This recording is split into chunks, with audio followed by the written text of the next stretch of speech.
کو یہ فکر رہتی ہے کہ اللہ نے ہم کو عزت دی، مقام دیا، دولت دی، بولنے کی صلاحیت دی، اللہ نے ہم کو تمام نعمتوں سے نوازا، اگر ہم اس کا استعمال نہیں کریں گے مظلوم عوام کے لیے، چاہے وہ مسلمان ہو یا نہ ہو، انصاف کے لیے استعمال کریں گے، تو مرنے کے بعد ہم تمام کو اللہ کے پاس جمع کیا جائے گا۔ تو میری زبان، میرا ہاتھ، میرا دماغ، میری آنکھیں، میرا پیر اللہ کے سامنے گواہی دے۔ ہم کسی سے نہیں ڈرتے، اگر موت لکھی ہے تو موت ہوگی انشاءاللہ تعالی، مگر یاد رکھو جب تک اللہ ہم کو زندہ رکھے گا، جب تک اللہ ہم کو زندہ رکھے گا، ہم اپنی ماں کو مایوس نہیں کریں گے، ہم اپنی ماں کو کبھی شرمندہ ہونے نہیں دیں گے۔ ہم ہمت اور حوصلے کے ساتھ، بھارت کا سنویدھان ہم کو اس بات کی اجازت دیتا ہے کہ سینہ تان کر اپنے مسئلے کو بیان کریں۔ امبیڈکر کا بنایا ہوا، بابا صاحب کا بنایا ہوا سنویدھان ہم کو کہتا ہے کہ اپنی حق کے لیے لڑو، اور ہم اپنے حق کے لیے لڑ رہے ہیں۔ اور لوگ یہ کہتے ہیں کہ مسلمانوں کو مل کر رہنا، رہے مل کر ہی تو رہ رہے ہیں، کہاں گئے ہم لوگ؟ ہم تو تم کو ہی ووٹ دیتی آئی تھی نا، تم نے ہمارے ووٹ کا کیا استعمال کیا؟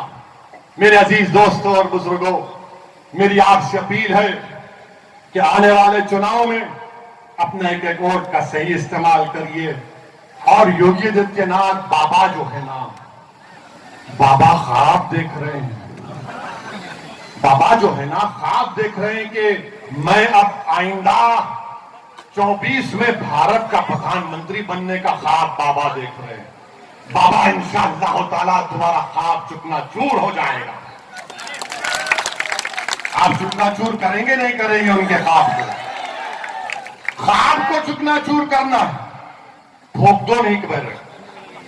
اب بابا خواب دیکھ رہے میں دلی جاؤں گا، پردھان منتری بنوں گا۔ اب بی جے پی میں بھی بڑی پریشانی شروع ہو گئی، بی جے پی کے لوگ پوچھ رہے ہیں یہ کیا کہہ رہا ہے، مگر انشاءاللہ تعالی مجھے یقین ہے کہ آنے والے ویدھان سبھا کے چناؤ میں مجلس اتحاد المسلمین کے امیدواروں کو آپ اپنے ووٹ سے، اپنی دعاؤں سے، اپنی محبتوں سے کامیاب کریں گے۔ میں آپ کا شکریہ ادا کرتا ہوں کہ باوجود اس کے کہ آپ کو اس مقام پر آنے کے لیے بی جے پی کی طرف سے، سپا کی طرف سے رکاوٹیں ڈالی گئیں، مگر یاد رکھو جو لوگ رکاوٹیں ڈال رہے ہیں، تم کو میں ایک واقعہ سنا کر اپنی بات کو ختم کر دوں گا۔ ابھی ہمارے مولانا نے کہا کہ رکاوٹیں ڈالی گئی، مگر یاد رکھو نانپارا کی جنتا، نانپارا کی میری عزتدار ماں اور بہنوں، نانپارا کے میرے غیور نوجوانوں، راستہ نہیں بدلنا کبھی بھی۔ راستے میں رکاوٹیں آئیں گی مگر راستہ نہیں بدلنا۔ کیوں نہیں بدلنا؟ کیونکہ مکے کی سرزمین پر ایک خاتون رسول اللہ صلی اللہ علیہ وسلم پر روز کچرا پھینکتی تھی نا، سنا تم نے کہ روز کچرا پھینکتی تھی؟ مکے میں بہت سے راستے تھے، مگر اللہ کے رسول صلی اللہ علیہ وسلم نے اپنا راستہ تبدیل نہیں کیا، وہی راستے سے جاتے تھے۔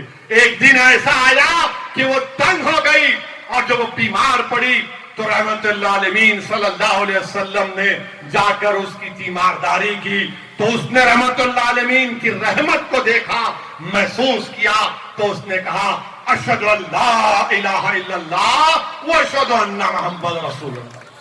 مگر راستہ نہیں بدلنا، رکاوٹیں آئیں گی مگر راستہ نہیں بدلنا میرے عزیز دوستوں اور بزرگوں۔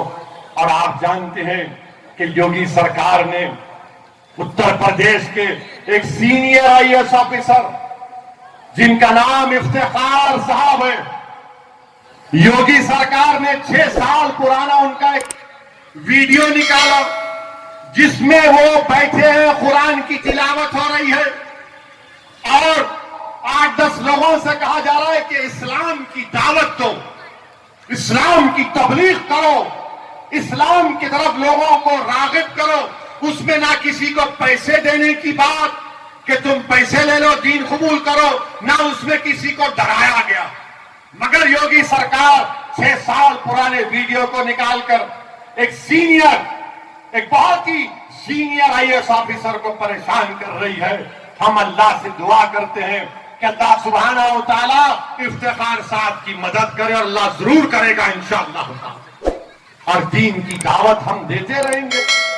سمویدھان ہم کو اس بات کی اجازت دیتا ہے اگر کوئی دین قبول کرتا ہے, کوئی بھی دین, اگر پیسوں کا لالچ دیا گیا تو سپریم کورٹ کے فیصلے غلط ہیں. مگر آپ یہ کہہ رہے ہیں کہ افتخار صاحب نے یہ کیا. اچھا, افتخار صاحب پر ہوا تو کیا کسی نے آواز اٹھائی؟ کیا سپا کے لوگوں نے کہا کچھ؟ کیا بی ایس پی کے لوگوں نے کہا؟ مولانا کلیم کو جانتے ہیں نا, مولانا کلیم صدیقی کو جانتے ہیں, ان کے بارے میں کسی نے کچھ کہا؟ کیوں نہیں کہتے؟ اس لیے نہیں کہتے کہ اگر افتخار اور کلیم کے بارے میں کہیں گے تو دوسرے ناراض